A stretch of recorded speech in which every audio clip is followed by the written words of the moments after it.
I was just thinking of you. Okay, so here's how you use this authentically, right? Okay. You think of a lot of people in your life all the time. Yeah.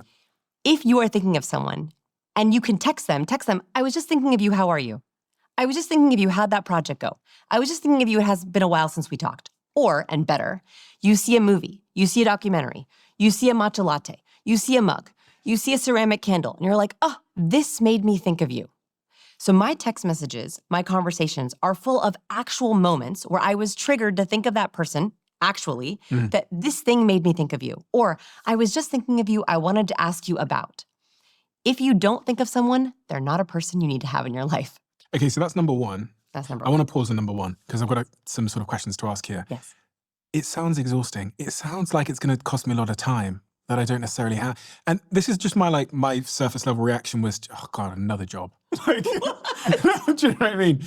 If I've got to set aside an hour to like text everyone I know and go, I'm just thinking of you, it's going to be exhausting. I've got like 6 friends and I've got my partner, I've got my family and my team.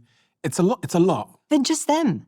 And also, it doesn't take an hour when you're like, oh, stainless steel mug. This made me think of you, right? Like, you're only doing it when it's actually naturally occurring to you.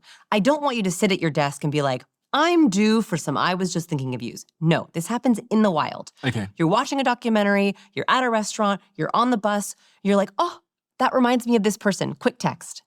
That is less work than missing an old friend and not knowing what to say. It is less work to see something in real life or have a thought of like, I wonder how Sarah is. And reaching out to them then, I miss Sarah, but I'm not gonna reach out to her.